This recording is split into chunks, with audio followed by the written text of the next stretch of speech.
बोला सर.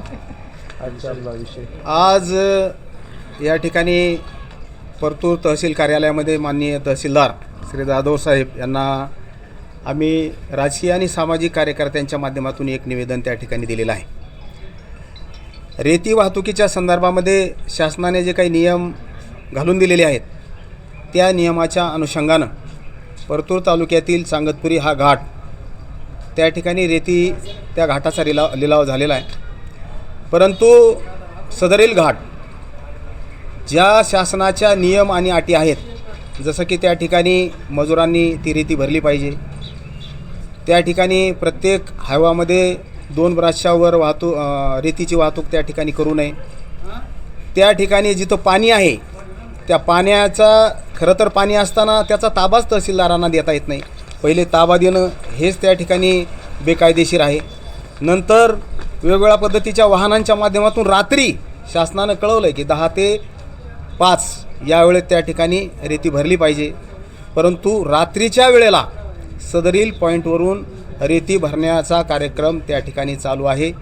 वारंवार परतूरचे तहसीलदार आणि उपविभागीय अधिकारी यांना आम्ही व्हॉट्सअपच्या संदेशाद्वारे आणि भ्रमणध्वनीद्वारे या सर्व गोष्टी त्यांच्या निदर्शनास आणून देण्याचा प्रयत्न केला. नोटेड आणि ओके एवढाच संदेश संबंधित त्या ठिकाणी देत आहेत.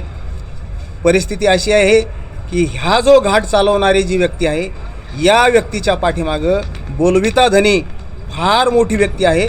त्यामुळं प्रशासन याच्यावर कार्यवाही करायला त्या ठिकाणी टाळाटाळ करत आहे.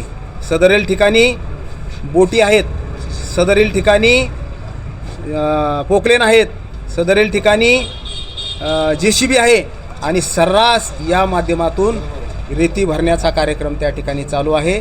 खरं तर जालन्याच्या कलेक्टर महोदया या अत्यंत शिस्तीतल्या आहेत. त्यांनी घाट चालत असताना प्रत्येक नियमाचं अवलंब केला पाहिजे अशा प्रकारच्या सक्त सूचना तालुका दबावाखाली हे प्रशासन या ज्या बेकायदेशीर गोष्टीकडे त्या ठिकाणी दुर्लक्ष करून त्या गुत्तेदाराला फायदा होईल अशा प्रकारचं वर्तन त्या ठिकाणी करत आहे.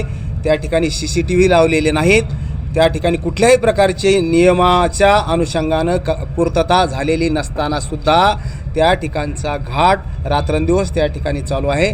या प्रशासनाला सांगितलं तर हे हतबल असल्यासारखे बोलतात आणि असं काहीच नाही अशा प्रकारची जाणीव करून देतात.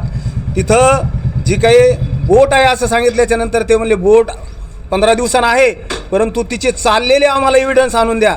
म्हणजे एव्हिडन्स आणून द्यायचं कामसुद्धा त्यांनी आमच्यावरच त्या ठिकाणी सोपवलेलं आहे.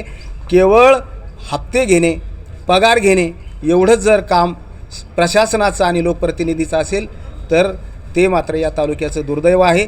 निश्चितपणानं आम्ही सर्व विरोधी पक्षांचे लोक, सर्व सामाजिक कार्यकर्ते अशा प्रकारचे बेकायदेशीर हे धंदे या तालुक्यात चालू देणार नाहीत. आम्ही आत्ताच तहसीलदारांना निवेदन दिलं आहे, उपविभागीय अधिकाऱ्यांना निवेदन दिलं आहे आणि कलेक्टर महोदयांची भेट घेऊन ही वस्तुस्थिती आम्ही त्यांच्या कानावर त्या ठिकाणी घालणार आहोत. जर प्रशासनानं यावर कडक कारवाई केली नाही तर 1 मार्च 2026 पासून आम्ही जिल्हाधिकारी कार्यालयाच्या समोर अमरण उपोषणाला बसणार आहोत. त्यामुळं प्रशासनानं एवढं हलक्यात आम्हाला घेऊ नये, अन्यथा याचे गंभीर परिणाम यांना भोगावे लागतील. धन्यवाद.